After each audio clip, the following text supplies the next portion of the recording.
সাওর পাহাড়ের সেই নিস্তব্ধ গুহায় নবী করিম সাল্লাল্লাহু আলাইহি ওয়াসাল্লাম বিশ্রাম নিচ্ছিলেন। তখন হযরত আবু বকর রাদিয়াল্লাহু তাআলা আনহু লক্ষ্য করলেন সেই ফাঁকা গর্তটির ভেতর থেকে সাপের আওয়াজ আসছে। তিনি নিজের পায়ের গোড়ালি দিয়ে সেই খালি গর্তটি চেপে ধরলেন। গুহার সেই অন্ধকার গভীরেই লুকিয়েছিল এক বিষাক্ত সাপ। বারবার সেই সাপটি বের হয়ে আসতে চাইছিল, কিন্তু হযরত আবু বকরের অটল পা তাকে বাধা দিচ্ছিল।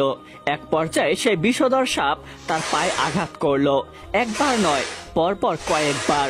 অতঃপর সাপটি আবারও গর্তে চলে গেল। তীব্র ব্যথায় তার শরীর কেঁপে উঠল, বিষ শরীরে ছড়িয়ে পড়তে লাগলো। কিন্তু তবুও তিনি নিজের পা এক চুলও সরালেন না, কারণ তার মনে একটাই ভয়, যদি আল্লাহর নবীর ঘুম ভেঙে যায় অথবা কোনো বিষাক্ত প্রাণী তাকে আঘাত করে। ব্যথার তীব্রতায় তার চোখ থেকে অশ্রু গড়িয়ে পড়তে লাগলো। সেই অশ্রুর ফোঁটা গিয়ে পড়ল প্রিয় নবী মুহাম্মদ সাল্লাল্লাহু আলাইহি ওয়াসাল্লামের মোবারক গালে। সঙ্গে সঙ্গে নবীজির ঘুম ভেঙে গেল। তিনি উদ্বিগ্ন কণ্ঠে জিজ্ঞাসা করতে লাগলেন, হে আবু বকর, তোমার কি হয়েছে? তুমি কেন কাঁদছো? তোমার কি পরিবারের কথা মনে পড়ছে?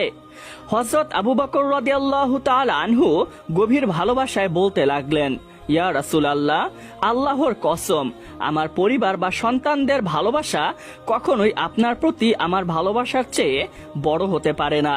আমি কাঁদছি কারণ সম্ভবত কোনো বিষাক্ত প্রাণী আমার পায়ে আঘাত করেছে। অতঃপর তিনি তার লালা মোবারক হযরত আবু বকর রাদিয়াল্লাহু তাআলা আনহু এর পায়ে লাগিয়ে দিলেন। আল্লাহ রাব্বুল আলামিনের অসীম কুদরতে মুহূর্তের মধ্যেই বিষের প্রভাব ও তার কষ্ট দূর হয়ে গেল। এদিকে প্রায় সকাল হয়ে গিয়েছে।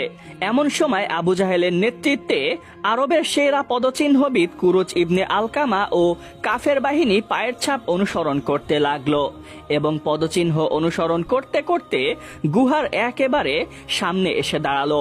তখন তারা একে অপরকে বলতে লাগলো, কি ব্যাপার, এখান থেকে কোনো দিকে পায়ের ছাপ দেখা যাচ্ছে না কেন? আবু জাহেল তখন চিৎকার দিয়ে বলল, পুরো পাহাড় ভালোভাবে অনুসন্ধান করো, তল্লাশি চালাও, নিশ্চয়ই মুহাম্মদ এখানেই কোথাও লুকিয়ে আছে, তাকে পাওয়া মাত্রই হত্যা করবে। কাফের যোদ্ধারা পাহাড় তল্লাশি করতে করতে এক পর্যায়ে সেই গুহার সামনে এসে পৌঁছালো। এদিকে মহান আল্লাহ রব্বুল আলামিনের আদেশে ইতিপূর্বেই সেই গুহার মুখে একটি মাকড়সা জাল বুনে ফেলেছিল এবং এক জোড়া কবুতর সেখানে বাসা বেঁধে ডিম পেড়েছিল এবং তা দিচ্ছিল। সাওর পাহাড়ের সেই নিস্তব্ধ গুহায় রাসূল পাক সাল্লাল্লাহু আলাইহি ওয়াসাল্লাম এবং আবু বকর রাদিয়াল্লাহু তাআলা আনহু নিশ্চুপে বসেছিলেন এবং নবীজি মনে মনে পবিত্র কোরআনে কারীম তেলাওয়াত করছিলেন। বাইরে